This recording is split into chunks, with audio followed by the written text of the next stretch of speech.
तो दोस्तों कहा जाता है और सुना जाता है कि वासना की आग एक ऐसी आग है जिसमें इंसान पूरी तरह से अंधा पागल हो जाता है। फिलहाल उसका पागलपन भी ऐसे वक्त में देखने को मिलता है, क्योंकि वासना की आग में ना सिर्फ रिश्तों की दीवारें टूटती हैं, बल्कि इंसानियत शर्मसार होती है और मानवता तार तार हो जाती है। एक ऐसी ही कहानी निकल के आ रही है यूपी के ज़िला आगरा के बरहर इलाके से, जहां एक भाभी ने अपने देवर का लिंग छुरे से काट डाला। फिलहाल इस खबर से पूरे का पूरा देश दहल जाता है और इलाका सहम जाता है कि आखिर भाभी अर्चना ने ऐसा क्यों किया। फिलहाल दोस्तों ये कहानी है 28 साल के योगेश से जुड़ी हुई, जो कि 28 साल का योगेश रहने वाला था यूपी के ज़िला आगरा के बरहर इलाके के एक छोटे से गांव खेड़ी अड़ू का। लेकिन वो इन दिनों रह रहा था हल्द्वानी में, और हल्द्वानी की एक सीमित फैक्ट्री में वह काम किया करता था। हल्द्वानी की सीमित फैक्ट्री में वह बतौर असिस्टेंस केमिकल इंजीनियर था और वहीं काम कर रहा था। लेकिन इन दिनों वह दिवाली बनाने के लिए अपने घर आया हुआ था। जब वह दिवाली मनाने के लिए घर आया तो घर पर दिवाली की खुशियाँ थीं, हर तरफ रौनक थी, और जनाब दिवाली की पूजा पाठ भी चल रही थी, दिवाली की मिठाइयाँ भी चल रही थी। लिहाजा वह दिवाली वाली रात को घर में दीपक जलाता है और जनाब पूरे घर को जगमगा देता है। पूरा घर दिवाली धूमधाम से मनाता है, और जनाब दिवाली मनाने के बाद आधी रात को सब लोग नींद में ऊँघने लगते हैं। लिहाजा ये लोग जो हैं अब सोने के लिए चले जाते हैं अपने अपने कमरों में, वहीं योगेश भी अपने कमरे में सोने के लिए चला जाता है। होता यह है कि रात के तकरीबन 2 से ढाई बजे के दरमियान जब सब लोग सो जाते हैं, तभी भाभी अर्चना योगेश को सेक्स की लालच देके अपने कमरे में बुला लेती है। उसके बाद एक जोरदार चीख योगेश की भाभी के कमरे से बाहर आती है। जब परिवार वाले देखने के लिए झपटते हैं कि अचानक से ये क्या हुआ है, तो पता लगता है कि योगेश का लिंग उसकी भाभी अर्चना ने छुरे से काट दिया है। लिहाजा ये अचंबा देखकर घर वाले दंग रह जाते हैं और परिवार पूरा दंग रह जाता है। कुछ ही देर में तकलीफ की वजह से चीखते चिल्लाते योगेश की आवाज़ से पड़ोसी भी इकट्ठा हो जाते हैं। लिहाजा तब तक सवेरा निकल आता है और सवेरे ही सवेरे अर्चना का पति भी आ जाता है। वह लेकर अर्चना को उसके मायके चला जाता है एटा। इस बीच पुलिस को सूचना दी जाती है और पुलिस भी आ जाती है। लिहाजा पुलिस की हेल्प से तुरंत ही पहुंचाया जाता है योगेश को एक अस्पताल में। अस्पताल में हालत सीरियस देखते हुए योगेश को दिल्ली के लिए रवाना कर दिया जाता है।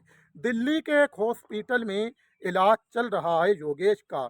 लेकिन योगेश के बड़े भाई की पत्नी से जब बातचीत होती है तो पूछताछ में पुलिस को वह बताती है कि दरअसल ये सब कुछ अर्चना ने ही किया है।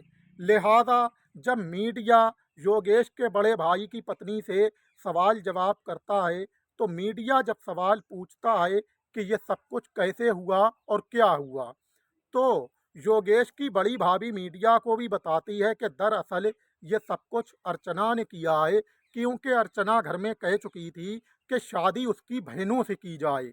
लिहाजा अगर ऐसा नहीं हुआ तो इस घर में लाशें उठेंगी। लेकिन योगेश के परिवार वालों ने उसके लिए लड़की देखी थी मैनपुरी में, और शादी तय कर दी थी, और नवंबर में शादी होनी थी।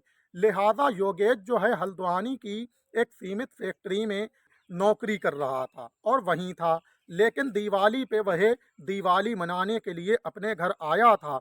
मौका पाकर गुस्से में भरी हुई अर्चना भाभी ने उसे रात को कमरे में बुलाया और प्लानिंग और साजिश के तहत उसका लिंग काट दिया।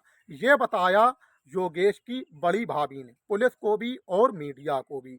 लिहाजा पुलिस जो है जांच पड़ताल में लगी हुई है, परिवार के बयान भी ले लिए, मेडिकल रिपोर्टें और अर्चना के मोबाइल फ़ोन की भी जांच हो रही है। कुछ लोगों का कहना है कि योगेश और योगेश की भाभी जो है अर्चना, उसकी बहन से योगेश जो हैं अवैध संबंधों में थे।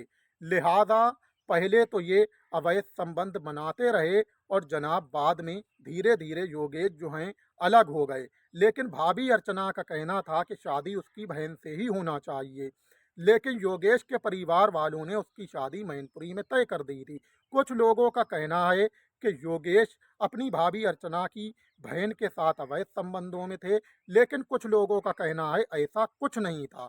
वहीं कुछ लोग ये भी कह रहे हैं कि योगेश अपनी भाभी अर्चना के कमरे में जबरदस्ती घुस गया, जिससे कि भाभी अर्चना ने उसका प्राइवेट पार्ट काट दिया। लिहाजा भाभी जो है बड़ी योगेश की, वो ये बता रही है कि जनाब ऐसा कुछ नहीं था, ना तो योगेश का भाभी अर्चना की बहन से कोई चक्कर था और ना ही योगेश जबरदस्ती अर्चना भाभी के कमरे में घुसा था। फिलहाल उसकी शादी तय हो गई थी मैनपुरी में और भाभी अर्चना का कहना था कि उसकी बहनों से शादी होना चाहिए, वरना इस घर में लाशें उठेंगी। जब योगेश की शादी तय कर दी गई मैनपुरी में और शादी नवंबर में होनी थी, तो भाभी अर्चना इसी बात से गुस्से में आग बबूला हो गई और साजिश और प्लान के तहत उसने इस वारदात को अंजाम दिया है। यह योगेश की बड़ी भाभी ने मीडिया और पुलिस को बताया है। फिलहाल पुलिस जो है जांच पड़ताल में लगी हुई है और जनाब पुलिस ने मेडिकल रिपोर्ट, परिवार वालों के बयान और फ़ोन भी अपनी कस्टडी में ले लिया है अर्चना का, जिसकी जांच चल रही है। लिहाजा इस बीच आपको बता दें कि योगेश जो हैं जिनका लिंग काटा है उनकी भाभी अर्चना ने, वो दिल्ली के एक हॉस्पिटल में इलाज ले रहे हैं। दोस्तों ये पूरी कहानी अर्चना और योगेश की आपके सामने रख चुका हूँ, भाभी देवर की कहानी रख चुका हूँ आपके सामने। कहानी अच्छी लगी हो तो लाइक करना, सब्सक्राइब करना, हो सके तो दोस्तों में शेयर भी कर देना। आप लोग ये सोच रहे होंगे कि आखिर कहानी सुनकर हमारा क्या फ़ायदा हुआ, तो आपको आपके फ़ायदे के बारे में बताता चलूँ कि सच्ची घटनाओं कहानियाँ जो आप लोगों के सामने लेकर आता हूँ, वो इसलिए लेकर आता हूँ कि आप लोग गुलजार खान यूट्यूब चैनल के माध्यम से सच्ची घटनाओं कहानियाँ सुनो और फिर क्राइम से 2 कदम दूर रहो। पढ़ो लिखो, अच्छे इंसान बनो, इंजीनियर बनो, डॉक्टर बनो, साइंटिस्ट बनो और साइंटिस्ट बन के अपने प्यारे देश भारत के लिए अच्छी-अच्छी मिसाइलें बनाओ, अच्छे-अच्छे फाइटर जेट बनाओ, अच्छे-अच्छे डिफेंस सिस्टम बनाओ, ताकि हमारा प्यारा देश भारत आगे चल के चीन जैसे खतरनाक दुश्मन का सामना कर सके। यही गुलजार खान यूट्यूब चैनल के माध्यम से देश के नौजवानों को सच्ची घटनाओं कहानियाँ सुनाने का मकसद है और यही गुलजार खान यूट्यूब चैनल की देश के नौजवानों को सीख है और यही गुलजार खान यूट्यूब चैनल की देश के नौजवानों को हिदायत। प्यारे दोस्तों अगले ब्लॉग में आप लोगों से बहुत जल्द ही मिलूंगा इंशाअल्लाह। जब तक के लिए हमें दीजिए इजाज़त, खुश आमदीद।